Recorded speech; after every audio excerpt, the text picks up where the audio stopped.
Bienvenidos, soy Washington López, economista y especialista en los mercados financieros. Y esto es Gestión y Bolsa.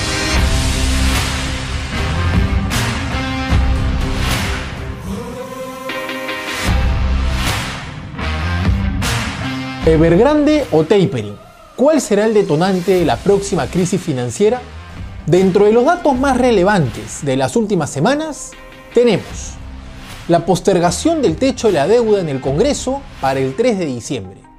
Los analistas esperan que el tapering se anuncie en noviembre y se ejecute en diciembre. Evergrande puede generar un próximo colapso en los mercados financieros. Inversionistas de la bolsa americana están altamente endeudados en sus portafolios de inversión. Acciones del sector tecnológico en China pueden ser una oportunidad de compra tras esta tormenta financiera. Perú continúa dentro de un grado alto de incertidumbre política. El sol continúa devaluándose ante la amenaza de estatización del gas natural. El Congreso ratifica a Julio Velarde como presidente del Banco Central de Reserva. Los impactos de pérdida sobre el grado de inversión presionan a la fuga de capitales. El oro está atrapado entre un alto grado de incertidumbre respecto al tapering. Las criptomonedas se desploman tras la prohibición del gobierno chino y se recuperan rápidamente tras esta noticia. Dentro de las noticias más importantes para esta semana, tenemos el reporte del empleo, tanto el ADP como el non-farm, los cuales se proyecta un ADP en aumento de 430.000 nuevos trabajadores y una planilla no agrícola en 485.000 empleos. Si estos datos de empleo son positivos, en definitiva pueden acelerar la decisión del tapering. Riesgos de no reelección de Jerome Powell se anunciaron en su último testimonio en el Congreso.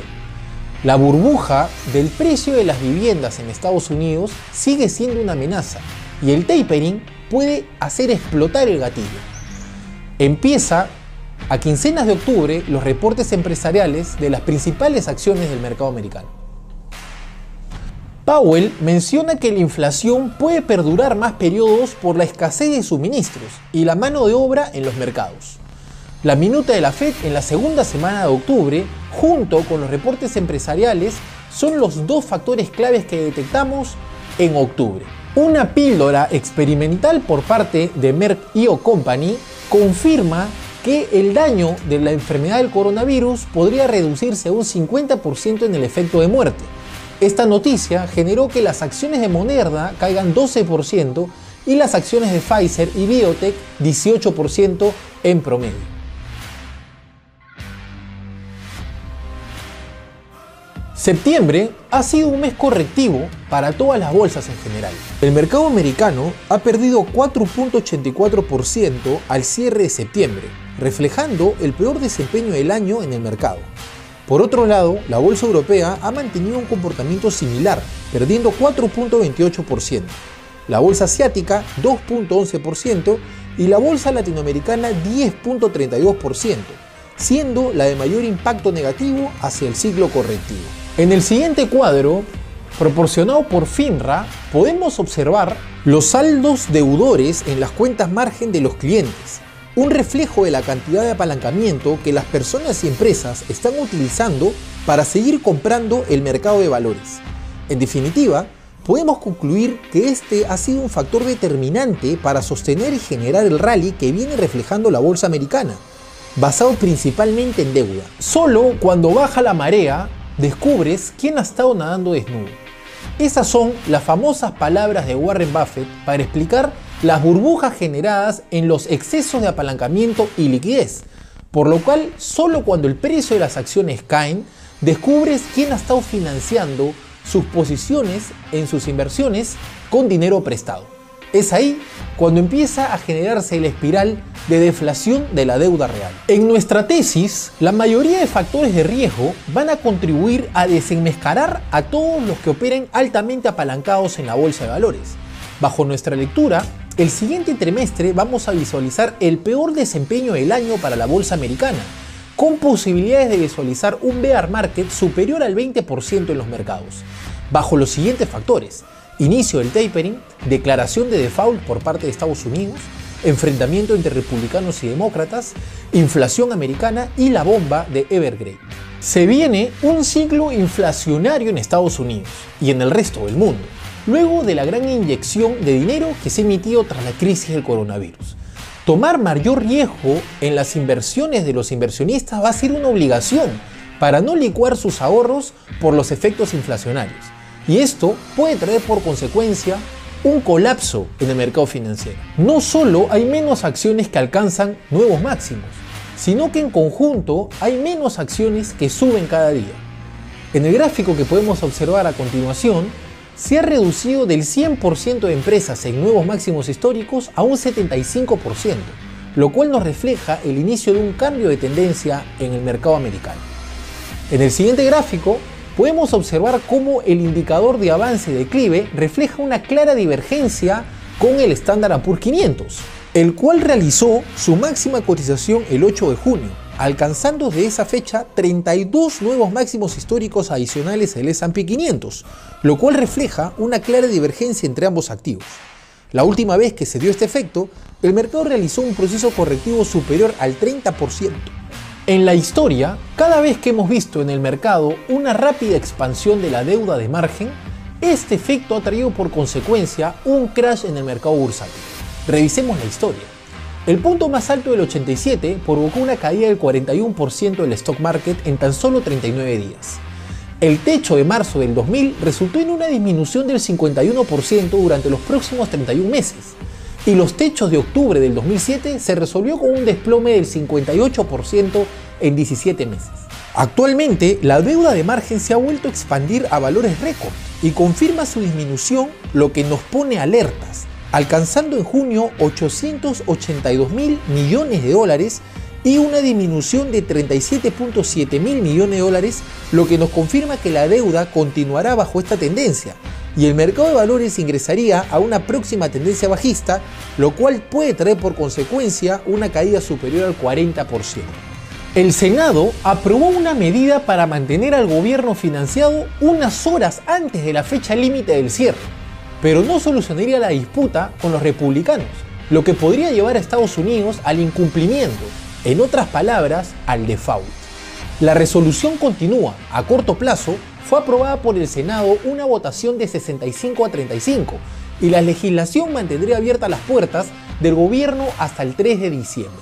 Sin embargo, el líder de la minoría del Senado, Mitch McConnell, argumenta que los demócratas tendrían que aprobar un aumento en el límite de endeudamiento de la nación unilateralmente a través de la reconciliación.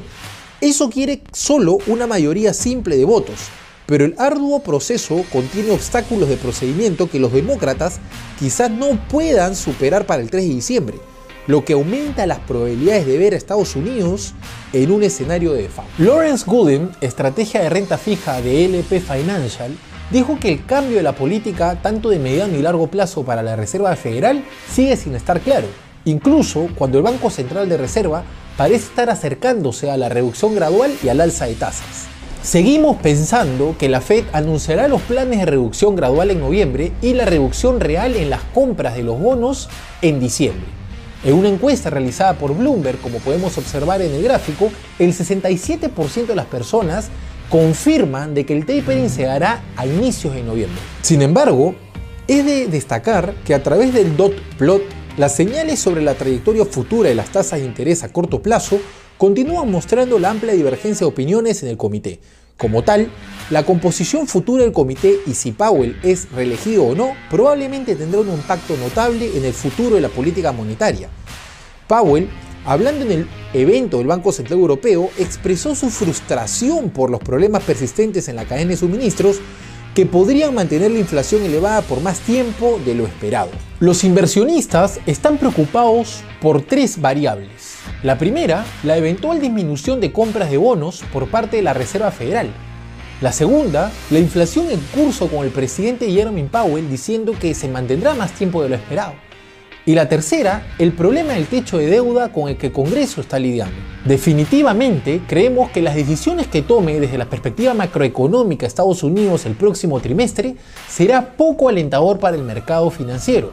En definitiva, proyectamos una reducción récord de liquidez por parte del tapering o inicios de tasas, lo que va a provocar una fuga de capitales récord en el mercado de valores, lo que generaría una corrección promedio del 20% en los índices bursátiles. El grupo chino Evergrande era la marca de real estate más valiosa del mundo y la segunda promotora inmobiliaria más importante de China, o al menos así se consideraba antes de que sus acciones se desplomen más del 90% tras la crisis de liquidez que atraviesa. Con una deuda equivalente al 2% del PBI chino y al 100% del PBI de Sudáfrica, las cosas son realmente negativas para esta empresa. Evergrande, empresa multisectorial que posee bienes raíces y tiene una subsidiaria que fabrica autos eléctricos, anunció una pérdida de 1.4 mil millones en el primer semestre.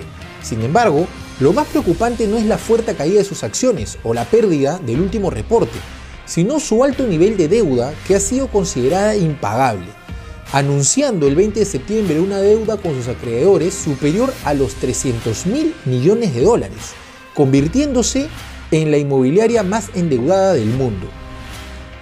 Los pesimistas ven estos desarrollos y dicen que hemos estado aquí antes, y no hace tiempo. El peor de los casos, sostienen los bajistas, es que China permitiría que Evergrande implosione en un escenario similar al que sucedió en Lehman Brothers hace exactamente 13 años. Respecto a su deuda, no ha hecho frente al pago de los intereses de los bonos que vencieron el miércoles, según apunta Reuters, 2 tenedores de bonos.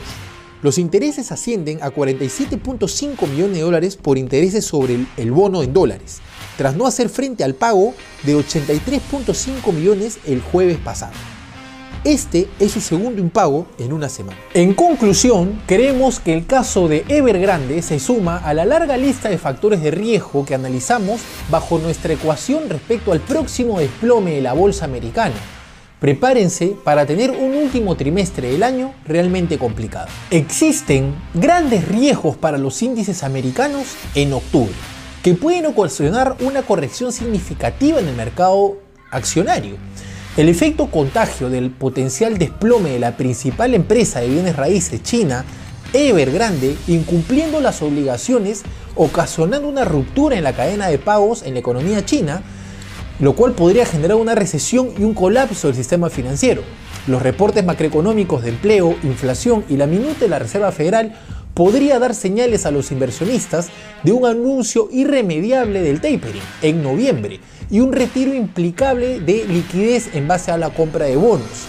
Finalmente, especialistas y gurús del sector confirman de que el mercado se encuentre altamente sobrevalorado, y esto nos indica los márgenes de deuda que hemos visto al principio, los cuales confirman que en definitiva la mayoría de inversionistas están altamente apalancados en Wall Street. Estos tres escenarios en definitiva reflejan altos riesgos para el mercado americano y una potencial corrección de un 40% en el mercado americano. En las últimas semanas, la economía y la bolsa china han sufrido una significativa desaceleración por dos fenómenos microeconómicos.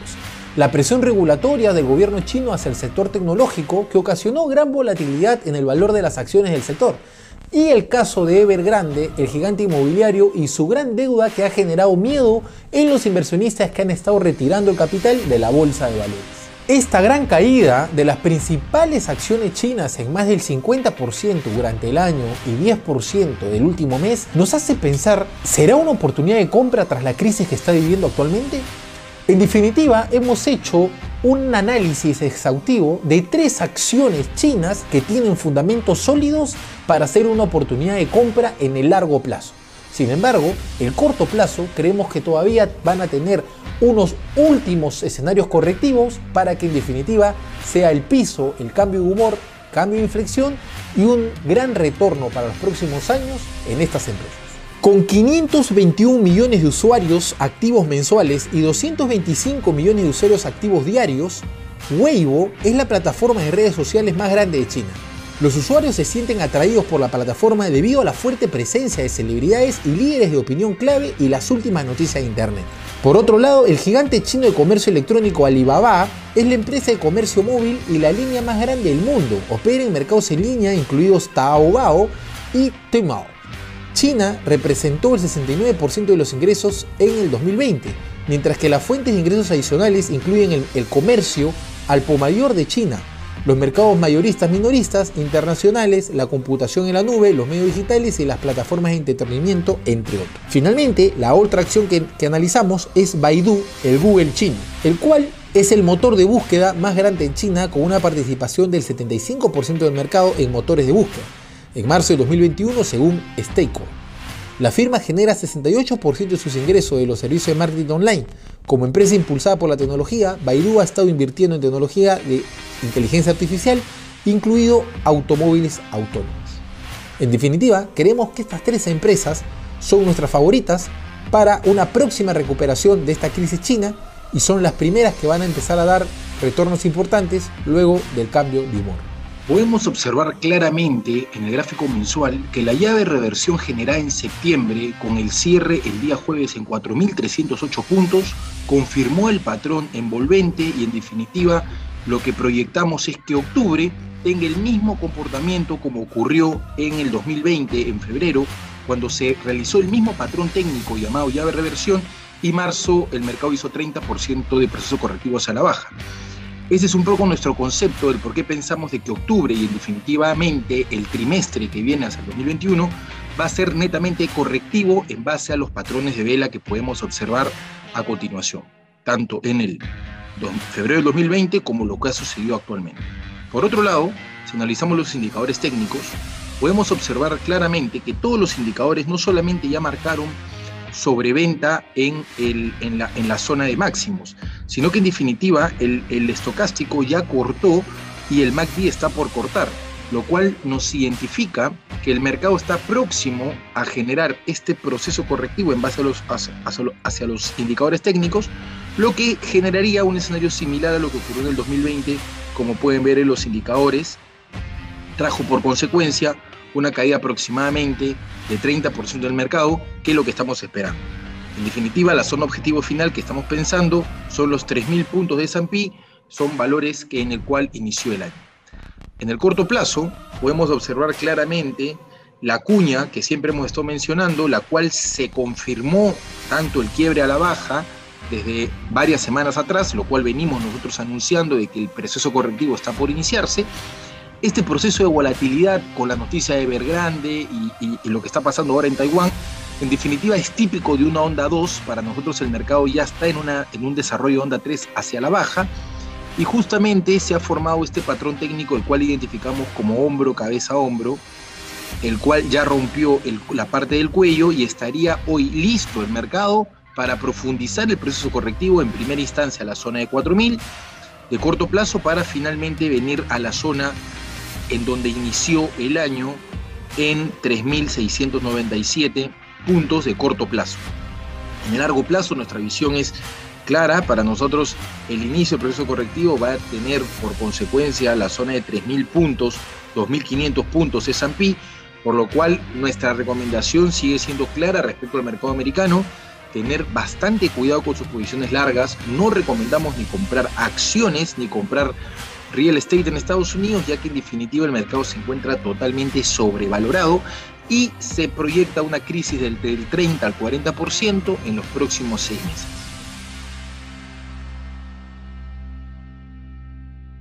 La Bolsa de Valores de Lima continúa con su tendencia bajista. El cierre de septiembre fue negativo en 1.79%, cerrando en mínimos de $26.4 el EPO. Por otro lado, el tipo de cambio continúa depreciándose 1.24% en septiembre, alcanzando un nuevo máximo de 4.1306 el spot. El presidente del Consejo de Ministros, Guido Bellido, amenazó en los últimos días con nacionalizar el gas de Camisea en caso la concesionaria a cargo de su explotación Pluspetrol no se muestre de acuerdo con renegociar el reparto de utilidades a favor del Estado. Esta noticia impactó directamente al tipo de cambio, generando niveles récord de cotización en una misma semana, luego que las preocupaciones del mercado cambiario se centraran en las recientes declaraciones dadas por los miembros del gobierno de Pedro Castillo, según los operadores de la mesa de dinero. El sol es una de las divisas con peor desempeño en los mercados emergentes, y este año se ha debilitado 12%. Los bonos en dólares del gobierno han perdido 5.2% en comparación con una ganancia promedio del 0.3%, para toda la deuda de las naciones en desarrollo. Tal como mencionamos en nuestra última edición de Gestión y Bolsa, la rebaja de calificación de la deuda peruana por parte de las calificadoras de riesgo es de las principales razones del por qué está ocurriendo la salida de capitales y está generando esta desaceleración en la economía y a su vez depreciando el tipo de cambio. Mientras tanto, el PBI sigue en crecimiento. A julio acumuló un crecimiento casi del 20% en los primeros 7 meses del año, tasa que se irá moderando en los meses siguientes por un efecto estadístico de comparar el crecimiento de los que resta el año con los meses de mayor producción del año pasado. El empleo ha crecido nuevamente en el mes de agosto 28.7%, que significa más de 1 millón de personas que ha recuperado o ha encontrado empleo respecto al periodo del 2020. Nos encontramos apenas un 5.8% del nivel de empleo registrado en el 2019, año previo a la pandemia.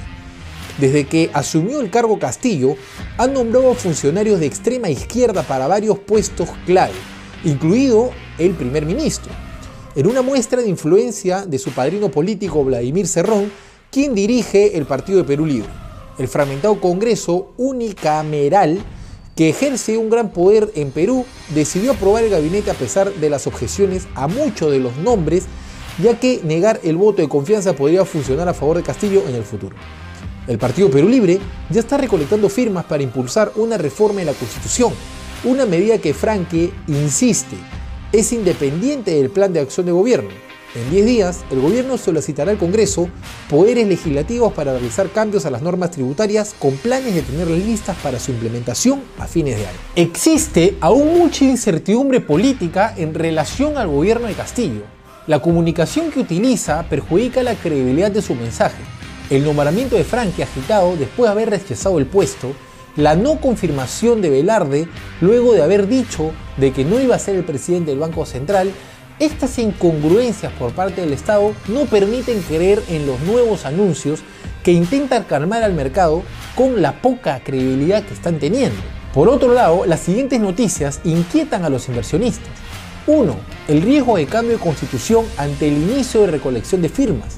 2. La interpelación del ministro de Trabajo por parte del Congreso. Tercero, el anuncio de nacionalización de gas si la empresa no desea participar en la negociación de utilidades. Analizaremos la Bolsa de Valores de Lima a través del EPU. Como podemos observar, en definitiva, el proceso correctivo de la Bolsa de Lima inicia en el 6 de septiembre, cuando termina el rally generado desde la zona de $24 a $27 el EPU. En definitiva, este movimiento, el cual hemos observado y hemos estudiado detenidamente, lo detectamos como un movimiento contratendencial. En definitiva, es parte del movimiento del ciclo correctivo que inicia en febrero de este año y el cual debería finalizar, lo más probable, entre diciembre y enero del próximo año. Creemos que el EPU va a volver a testear la zona de los precios de la crisis del coronavirus en $20, $21 de cotización, en donde los osciladores técnicos nos están dando esa información. Si ustedes ven el RSI tocó aproximadamente valores de 20 cuando hizo el piso del EPU, sin embargo actualmente se encuentra en valores de 40. Creemos que cuando caiga el EPU a la zona nuevamente de la crisis del coronavirus, el RSI va a volver a testear esa zona y es ahí donde detectamos realmente la oportunidad de compra en la bolsa peruana. Creemos que todo lo que se está viviendo a través de la crisis política y sobre todo lo que está sucediendo en la coyuntura internacional respecto de Evergrande y toda la próxima recesión de la economía china, va a generar al final que Perú también entre ese ciclo de corrección, perjudicándose directamente por las materias primas y generando este bear market que estamos proyectando de la zona de $26 a la zona de $20, $21, en donde recomendamos comprar bolsa peruana. Respecto al tipo de cambio, podemos observar claramente que estamos en nuevos máximos históricos en la zona de 4.1269 al día de hoy, pero que alcanzó 4.1455 en el viernes de la semana pasada. Claramente, en definitiva, creemos que el mercado debería ser un proceso correctivo similar al que ocurrió en marzo, que el tipo de cambio llegó a alcanzar 3.55 y corrigió la zona de 3.45, 3.37. Es una corrección natural, el cual detectamos en el tipo de cambio, que se podría dar por el debilitamiento del dólar a nivel mundial, ya que aún no tenemos información respecto al tapering. Sin embargo, de mediano plazo creemos que el dólar va a seguir subiendo a la zona de 4.30, 4.50, en donde en definitiva esa presión que va a tener al alza va a ser generada por la noticia del tapering, que prácticamente ya se anunció para noviembre, lo cual generaría una reducción grande por parte de los dólares a nivel mundial, y eso va a fortalecer la moneda respecto a las monedas emergentes. Bien, entonces la conclusión sería el proceso correctivo que detectamos que podría venir a la zona de 4, sería una oportunidad de comprar dólares, en definitiva dolarizar las cajas, los excedentes y etc., para luego tener el movimiento al alza a 4.50, el cual creemos que va a ser el último rally que realizaría depreciativo del sol respecto al dólar. Los metales también forman parte del ciclo correctivo, siendo la plata el activo de mayor corrección, perdiendo 7% a mínimos de $22.18 a fines de septiembre. El cobre tuvo un comportamiento similar, corrigiendo 6.1%. Finalmente el oro cerró en $1.756 la onza, perdiendo 3.2% en septiembre. El crecimiento anual en el consumo de cobre aumentaría alrededor de 2.5% aproximadamente a 5% antes de revertirse la tendencia a la baja. La tendencia en crecimiento inicial será siendo liderada por el poderoso impulso para cumplir con los objetivos emisores netas de carbono para el 2050, ayudado por el cambio a la movilidad eléctrica y un aumento del uso de energía renovable, incluida energía solar, todo lo que requiere un intensivo uso del cobre.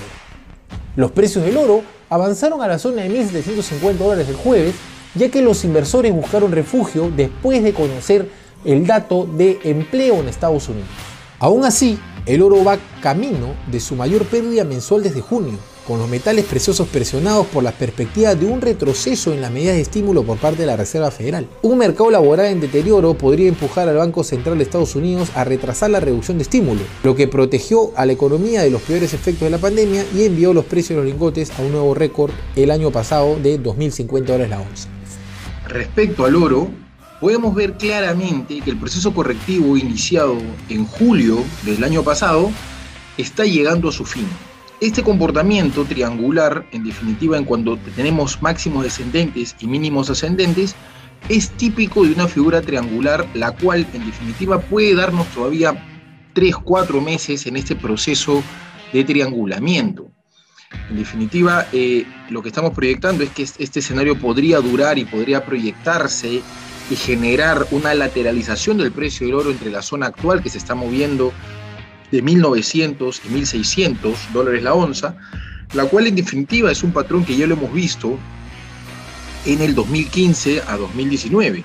Como podemos observar, el oro lateralizó dentro de los precios de 1.375 y 1.150, 1.200, lo cual en definitiva posterior a 2 años generó la confluencia de este patrón triangular, un rally fuerte, muy explosivo a la zona de $2.000 máximos, $2.050 para ser puntuales, máximos que alcanzó el oro el año pasado.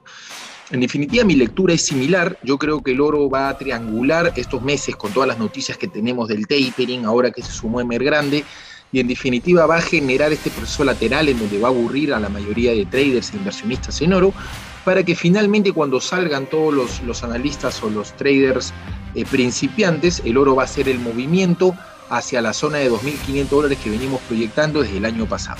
Dentro de los datos más importantes para las próximas semanas tenemos el miércoles 6 los datos de ADP, viernes 8 datos de non-farm y el miércoles 13 los datos de inflación. Invitamos a todos a seguirnos en nuestras redes sociales, nuestro canal de Telegram y nuestro blog de gestión.